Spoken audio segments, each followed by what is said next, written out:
Hello everyone, welcome to my YouTube channel Shiksha Diksha. तो चलिए शुरू करते हैं अपनी आज की वीडियो स्टार्ट करने से पहले एक बहुत ही इंपॉर्टेंट न्यूज़ जो कि है अनअकैडमी के बारे में कि अगर आप एनटीए यूजीसी नेट की तैयारी कर रहे हैं तो आप लोगों के लिए अनअकैडमी की तरफ से अनअकैडमी कॉम्बैट आया है, जिसमें कि आपका 60 मिनट का टेस्ट होगा, 40 क्वेश्चंस होंगे, 2 पेपर होंगे और ये बिल्कुल मतलब एक टाइप का चैलेंजिंग एनटीए क्वेश्चंस होंगे। जैसा कि आपका एग्ज़ाम होता है बिल्कुल उसी टाइप का ये आपका जो टेस्ट है ये डिज़ाइन किया जाएगा और ये 17 जनवरी को हो रहा है 11 AM पे।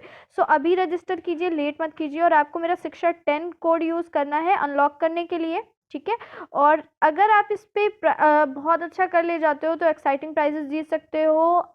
रैंक 1 से लेके रैंक 50 तक यहाँ पे अमेजन वाउचर्स जो हैं वो आप लोगों को दिए जाएंगे, ठीक है। तो जल्दी कीजिए, लेट मत कीजिए। इसके साथ ही अपकमिंग बैचेस आ रहे हैं एनटीए नेट के लिए, अलग अलग बैचेस आ रहे हैं, अलग अलग कोर्स के बहुत सारे टैलेंटेड एजुकेटर्स के द्वारा ये जो बैचेस हैं लिए जाएंगे। और जल्दी सब्सक्रिप्शन ले लीजिए क्योंकि प्राइस जो है वो हाइक हो सकता है। तो प्राइस हाइक से बचने के लिए अभी आपको सब्सक्रिप्शन लेना होगा, ठीक है।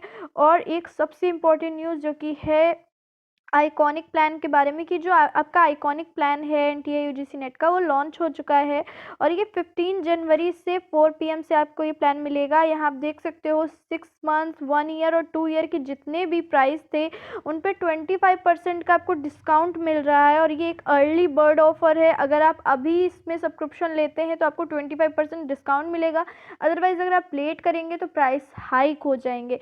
सो प्राइस हाइकिंग से बचने के लिए और डिस्काउंट का फ़ायदा उठाने के लिए आपको मेरा रेफरल कोड यूज़ करना है जो कि है शिक्षा 10। सो लेट मत कीजिए, जल्दी से डिस्क्रिप्शन पे जाके जो लिंक दिया है वहाँ से एनरोल कीजिए और सब्सक्रिप्शन लेने के लिए मेरा रेफरल कोड यूज़ कीजिए। तो चलिए बढ़ते हैं अपनी आज की वीडियो की तरफ। Hello friends, welcome to our YouTube channel Shiksha Diksha. I am Shweta Gupta. आज की हमारी जो वीडियो है उसको हम एक पॉलिटी की सीरीज़ के वे में स्टार्ट करेंगे। जैसा कि आप देख रहे हैं इंडियन पॉलिटी टेस्ट सीरीज़, पहला जो हमारा टॉपिक है वो है भारत का संवैधानिक विकास। इसी वे में जैसे अभी संवैधानिक विकास है, वो संविधान सभा का निर्माण हुआ था तो उससे रिलेटेड सारे क्वेश्चंस ऐसे करके पूरी पॉलिटी जो हमने पहले पढ़ी थी उसको क्वेश्चन के वे में कवर करेंगे, ठीक। तो जैसा पहला वीडियो है हमारा भारत का संवैधानिक विकास के ऊपर, तो देखते हैं क्वेश्चन वाइज लेके चलेंगे कि क्या क्या हमने पहले थ्योरी में कवर किया था और अभी क्वेश्चन वाइज वो रिवाइज हो जाएगा, ठीक। तो पहला क्वेश्चन है हमारा, किस अधिनियम के द्वारा ब्रिटिश संसद ने चाय और चीन के साथ व्यापार को छोड़कर ईस्ट इंडिया कंपनी ने भारत के साथ व्यापारिक एकाधिकार को समाप्त कर दिया था। तो क्वेश्चन हमने पढ़ा था हमने जितने भी अधिनियम सारे कवर किए थे ईस्ट इंडिया कंपनी के जो शासन में थे, फिर 1853 के बाद ब्रिटिशर्स का शासन आया, उसमें हमने ये सारे अधिनियम कवर करे थे। तो उसी पे बेस पे सारे क्वेश्चन हैं हमारे। तो पहला क्वेश्चन ये है कि किस अधिनियम के द्वारा ब्रिटिश संसद ने चाय और चीन के साथ व्यापार को छोड़कर ईस्ट इंडिया कंपनी ने भारत के साथ व्यापारिक एकाधिकार को समाप्त कर दिया था। ऑप्शन है 1813 का चार्टर अधिनियम, 1833 का चार्टर अधिनियम, 1853 का, या फिर 1873 का चार्टर अधिनियम। तो व्यापारिक एकाधिकार को समाप्त करने के लिए पूछ रहा है, तो वो था 1813 का चार्टर अधिनियम। 1813 में व्यापारिक एकाधिकार को समाप्त कर दिया गया था और जो प्रशासनिक थी उनमें कुछ कमी कर दी गई थी। उनको 20 वर्षों के लिए बढ़ा दिया गया था, जो 1833 फिर 53 तक गया था। तो पहला क्या हो जाएगा, 1813 का चार्टर अधिनियम। एक चीज़ और, इसी अधिनियम के तहत 1813 के अधिनियम के तहत ही भारत में ईसाइयों को ईसाई धर्म के प्रचार की स्वतंत्रता दी गई थी, ठीक। भारत में ईसाइयों को ईसाई धर्म का प्रचार करने की स्वतंत्रता दे दी गई थी। किस अधिनियम के तहत, तो 1813 के चार्टर अधिनियम के तहत, ठीक। नेक्स्ट क्वेश्चन है, केंद्र में कौन सा एक्ट द्विसदनीय विधायिका लाया। ऑप्शन है 1961 का एक्ट, 1917 का एक्ट, 1919 एक्ट या 1915 का एक्ट। तो द्विसदनीय की बात हो रही है तो कौन सा आंसर हो जाएगा, 1919 का एक्ट, यानी मॉन्टेग चंद्रफोर्ड सुधार, जो 1919 हमने पढ़ा था, मॉन्टेग चंद्रफोर्ड सुधार। द्विसदनीय विधायिका से मतलब क्या, जैसे अभी हमारे यहाँ राज्यसभा और लोकसभा है, वैसे ही 1919 एक्ट के द्वारा केंद्र में राज्य परिषद होती थी जिसको ऊपरी सदन के रूप में जाना जाता था, और केंद्रीय विधानसभा होती थी जिसे निचले सदन के रूप में जाना जाता था। ठीक, तो द्विसदनीय विधायिका का बोला है तो किसके कौन से एक्ट द्वारा हो जाएगा ये? 1919 के एक्ट, यानी मॉन्टेग-चेम्सफोर्ड जो एक्ट था, सुधार था, उसके अंतर्गत। ठीक है। दूसरा एक चीज़ और, जो 1919 का एक्ट था, इसके अंदर कैग की नियुक्ति का जो प्रावधान है,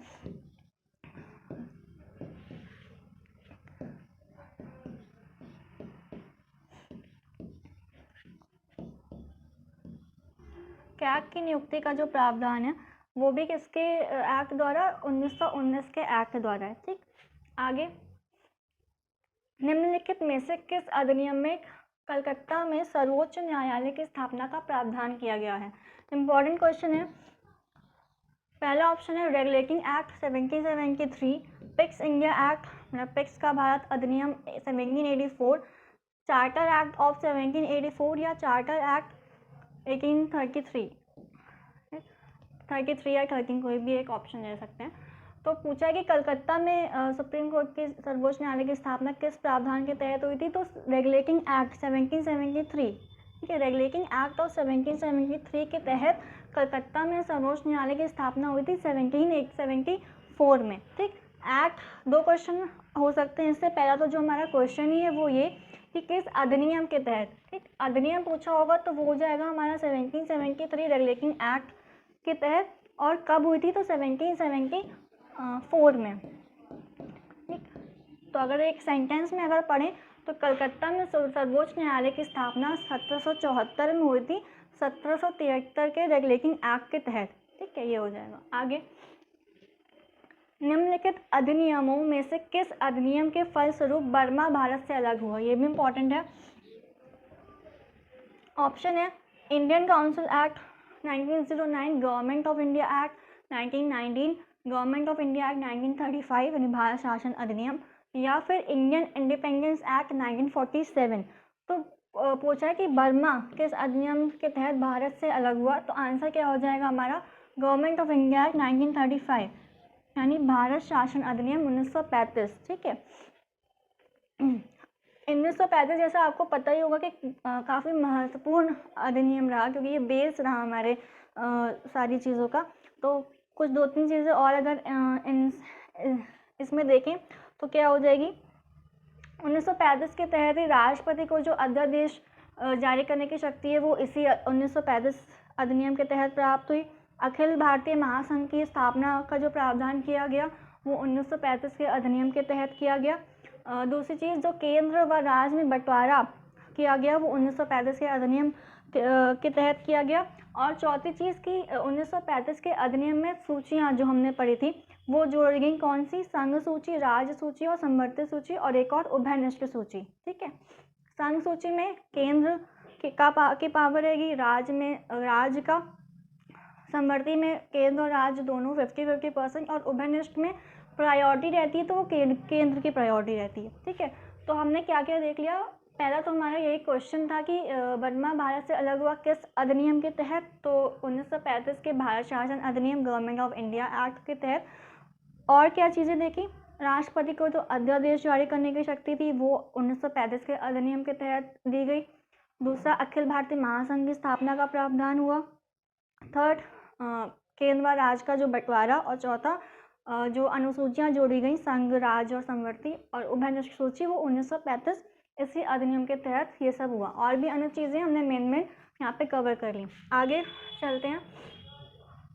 ब्रिटिश भारत में सांप्रदायिक प्रतिनिधित्व की व्यवस्था निम्नलिखित में से किस अधिनियम द्वारा की गई थी? सांप्रदायिक प्रतिनिधित्व की व्यवस्था पूछा है कि किस अधिनियम के द्वारा की गई थी? तो ऑप्शन है भारतीय काउंसिल अधिनियम 1892, इंडियन काउंसिल एक्ट जो था 1892, मॉर्ले मिंटो सुधार 1909, मॉन्टेग-चेम्सफोर्ड सुधार 1919, या फिर भारत सरकार अधिनियम 1935। तो जो सांप्रदायिक प्रतिनिधित्व की बात है वो की गई थी मॉर्ले मिंटो सुधार 1909 के तहत। ठीक है, सांप्रदायिक प्रतिनिधित्व की व्यवस्था 1909 मॉर्ले मिंटो सुधार के तहत की गई थी। नेक्स्ट, निम्नलिखित में से किस अधिनियम के अंतर्गत भारतीय विधान परिषद को बजट पर बहस करने, इम्पोर्टेंट, बजट पर बहस करने की शक्ति प्राप्त हुई? तो क्या ऑप्शन है हमारे पास? भारत परिषद अधिनियम 1861, भारत परिषद अधिनियम 1892, 1909 या भारत शासन अधिनियम 1919। तो क्वेश्चन है हमारा, बजट पर बहस करने का अधिकार की शक्ति किस अधिनियम के तहत हम लोग को प्राप्त है? तो वो है भारत परिषद अधिनियम 1892 के तहत। इंपॉर्टेंट क्वेश्चन है, पहले एग्जाम में काफ़ी बार पूछा जा चुका है, तो याद रखिएगा, बजट पर बहस करने का अधिकार या शक्ति किस के अंतर्गत हमें प्राप्त है? तो वो 1892 भारत परिषद अधिनियम के तहत। ठीक है, नेक्स्ट क्वेश्चन देखते हैं। किस अधिनियम ने भारतीयों को अपने देश के प्रशासन में कुछ हिस्सा लेना संभव बनाया? इस क्वेश्चन का मतलब ये है कि जैसे जितने भी भारतीय क्षेत्र हैं या अंग्रेज शासित भारतीय क्षेत्र हैं, उसमें जो भी व्यक्ति हैं उनको ब्रिटिशर्स का उन पर जो भी पद है उनकी योग्यता पर वो कुछ रिस्ट्रिक्शंस नहीं लगा सकते हैं। ठीक, तो क्वेश्चन है हमारा, किस अधिनियम ने भारतीयों को अपने देश के प्रशासन में कुछ हिस्सा लेना संभव बनाया? वो भी इन्वॉल्व हो सकते हैं, जितने भी भारतीय क्षेत्र हैं या ब्रिटिशर्स का भी जिन क्षेत्रों पर रूल है वो भी इन्वॉल्व किए जा सकते हैं। तो ऑप्शन 1833 का चार्टर एक्ट, 53 का चार्टर एक्ट, 1858 का गवर्नमेंट ऑफ इंडिया एक्ट या इंडियन काउंसिल एक्ट 1861। तो किसके अंतर्गत हो जाएगा? 1833 के चार्टर एक्ट के अंतर्गत भारतीय अपने देश के प्रशासन में कुछ हिस्सा ले सकते हैं। आगे, निम्नलिखित में से किस अधिनियम द्वारा संवैधानिक निरंकुशता का सिद्धांत प्रबद्ध किया गया? इंपॉर्टेंट है ये भी, सीधे एक लाइन में क्वेश्चन आ जाता है कि किस अधिनियम द्वारा संवैधानिक निरंकुशता का सिद्धांत प्रबद्ध किया गया? 1909 का भारतीय काउंसिल अधिनियम, 1919 का मॉन्टेग-चेमस्फोर्ड, 47 का स्वतंत्रता अधिनियम या 1935 का भारत सरकार अधिनियम? तो क्या हो जाएगा हमारा आंसर? 1935 का भारत सरकार अधिनियम।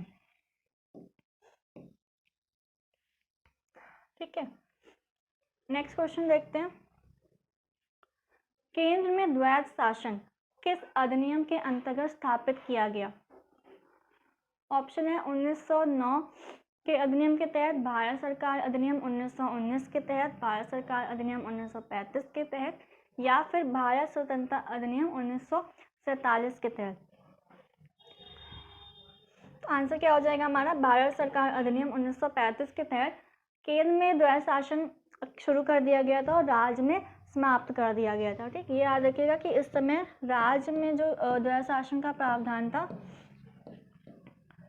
राज्य में समाप्त हो गया था और केंद्र में इसकी शुरुआत कर दी गई थी।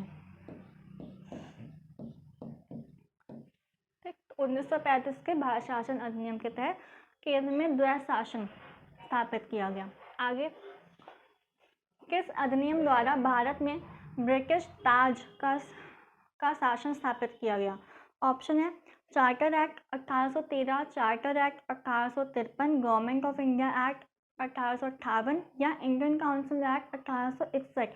तो ब्रिटिश ताज का शासन बोला, यानी इस समय ईस्ट इंडिया कंपनी का जो रूल था वो समाप्त हो गया था और ब्रिटिशर्स का जो रूल था वो स्थापित किया गया था। तो किसके तहत? गवर्नमेंट ऑफ इंडिया एक्ट 1858 के तहत। हमने जब अधिनियम अपने पॉलिटी की सीरीज में कवर किए थे तो हमने ये पढ़ा था कि 1773 से 1853 तक ईस्ट इंडिया कंपनी का रूल रहा, फिर 1857 में क्रांति हुई, उसके बाद ब्रिटिशर्स का रूल आया, तो वही 1857 की क्रांति हुई, फिर 1858 के साथ ब्रिटिशर्स का रूल होने लगा, जो भी 1935 जो हमने अभी तक आखिर तक अधिनियम कवर किए थे।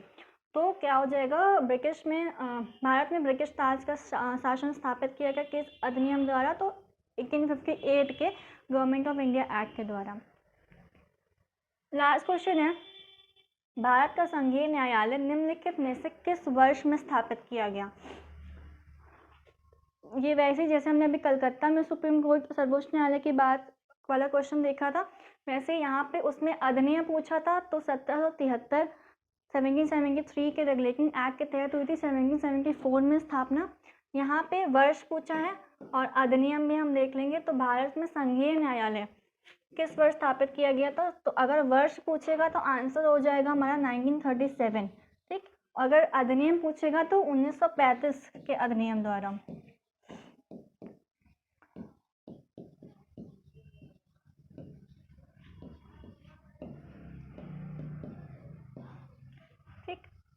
तो संघीय न्यायालय निम्नलिखित में से किस वर्ष स्थापित किया गया? तो 1937 में। अगर सेंटेंस में देखें तो संघीय न्यायालय की स्थापना 1935 के अधिनियम द्वारा 1937 में की गई थी। तो ये थी हमारी वीडियो। हमने कुछ जो हमारा भारत का संवैधानिक विकास, जो जहाँ से हमारी पॉलिटी स्टार्ट ही होती है, जो अधिनियम स्टार्ट होते हैं, उसके कुछ क्वेश्चंस देखे। इसका डिटेल हम थोड़ी अपनी पहले पॉलिटी की सीरीज़ में कवर कर चुके हैं। तो अब जो हम ये वाली सीरीज़ चलाएंगे, इसमें हम क्वेश्चन वाइज हर टॉपिक को कवर करते हुए चलेंगे। तो आई होप आपको वीडियो पसंद आई होगी। जितने भी क्वेश्चंस हैं सारे रिलेटेड है, आई होप आप उसको रिवाइज कर पाए होंगे।